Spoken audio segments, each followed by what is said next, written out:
Imaginar otros mundos ensancha nuestra realidad. ¿Cuántas y qué otras vidas podemos vivir gracias a la literatura? Nota al pie. Bueno, un huaco retrato es una vasija prehispánica de cerámica que representa un rostro indígena de manera fiel. Y la novela de la que voy a hablar hoy se llama así, Huaco retrato, y enseguida les cuento por qué. Gabriela Wiener, que es la autora de este libro, nació en 1975 en Perú y actualmente vive en España.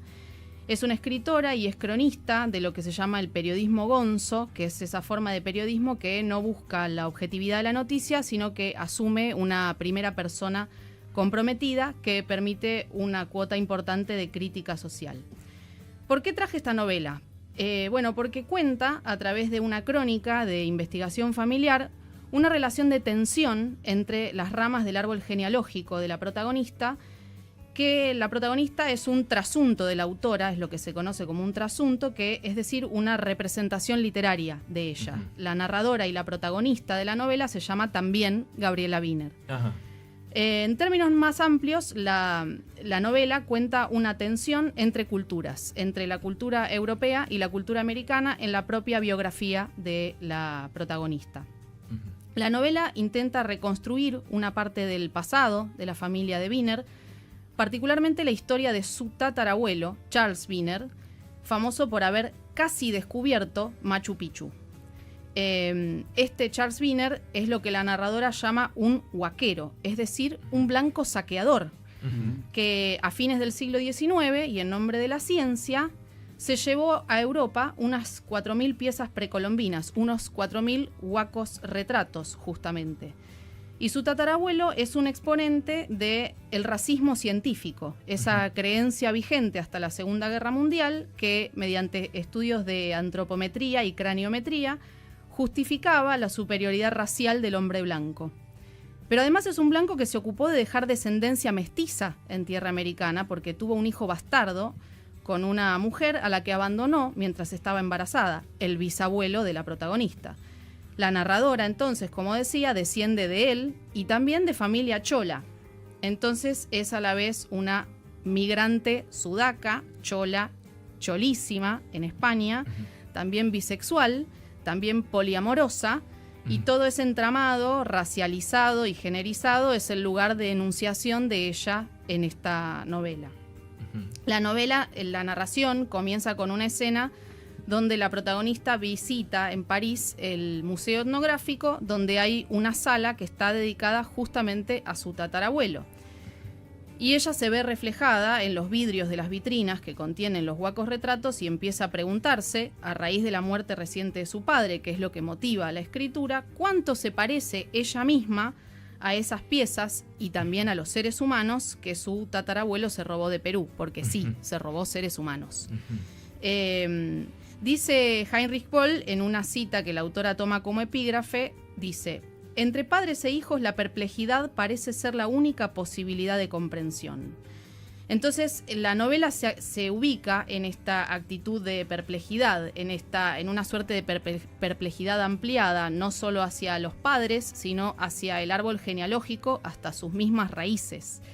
Escribe desde esa perplejidad, haciéndose cargo de que, ella dice, todos tenemos un padre blanco, la historia es blanca y masculina. Y su intención es, simbólicamente, matar a ese padre y matar a ese tatarabuelo y así escribir otra historia.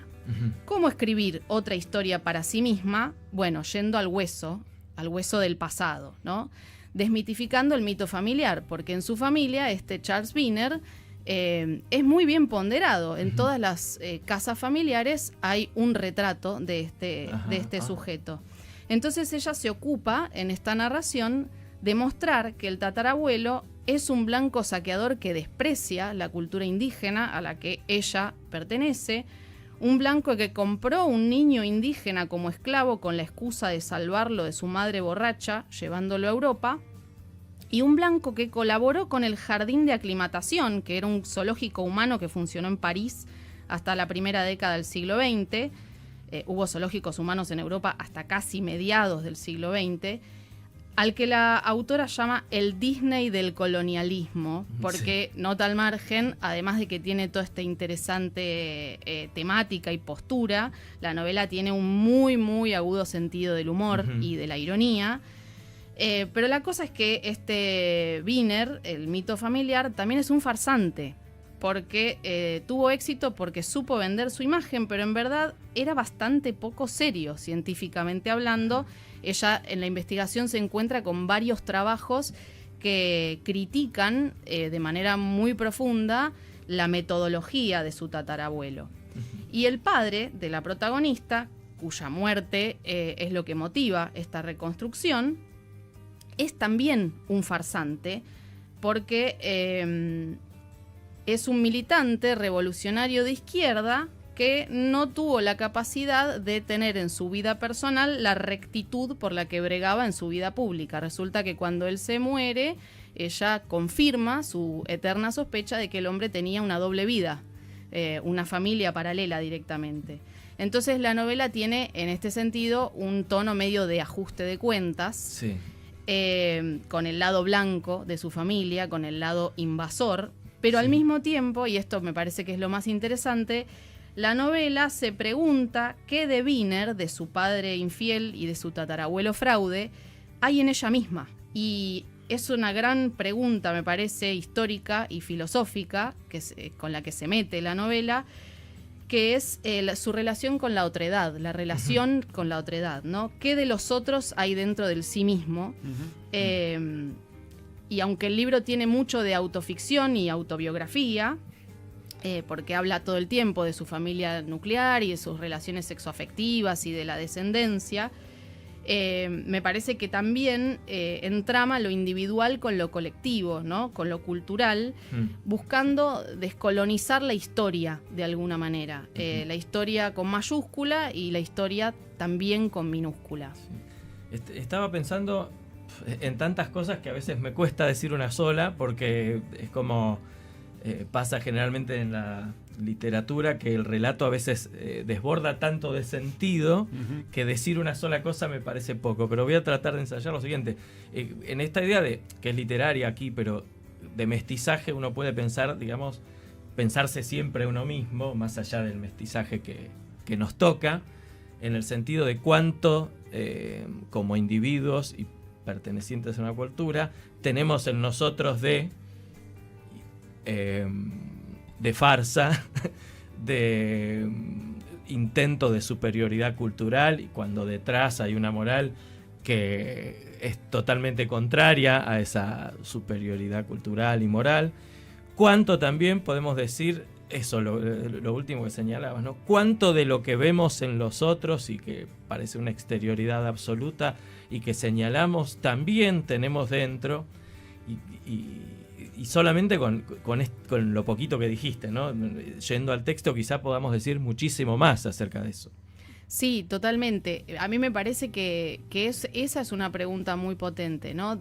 ¿Dónde los otros son tan otros y dónde nosotros resonamos en eso que vemos en los demás, ¿no? Y me parece que ahí también retomo esto que decías de cuánto tenemos de farsa o de farsantes, sí, ¿no? Y en qué cosas las imposturas se van volviendo verdaderas en un punto.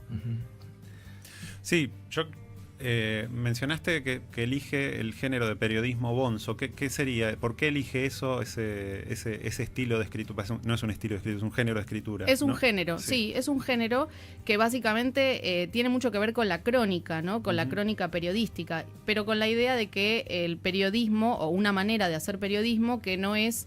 que no se pretende objetivo, ¿no? Que no pretende instalar una verdad sobre una noticia, sino involucrarse directamente, y por eso ahí aparece fuerte la primera persona, digamos, en este género.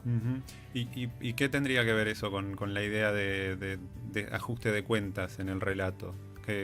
¿Hay algo de eso, digo, Sí, creo que el ajuste de cuentas en este relato tiene que ver justamente con que ella lo que está buscando es reescribir la historia, ¿no? Reescribir la historia accediendo a una forma, si se quiere, de la verdad, pero desde de la verdad enunciada desde un lugar muy concreto, ¿no? O vista desde un lugar muy concreto. Ella, en ese sentido, me parece, se hace cargo de la historia familiar, pero al mismo tiempo se hace cargo de ese lugar de enunciación, que es el que tiene toda una potencia política. Yo estoy dejando afuera, digamos, la novela tiene un costado muy interesante en torno a las relaciones poliamorosas, la infidelidad, la maternidad, la sexualidad. Hay un montón de elementos. Yo acá lo traje para pensarlo en relación con la cultura, digamos, claro. Pero la novela tiene un montón de otros temas, digamos, o de otras aristas reinteresantes también. Sí, y también,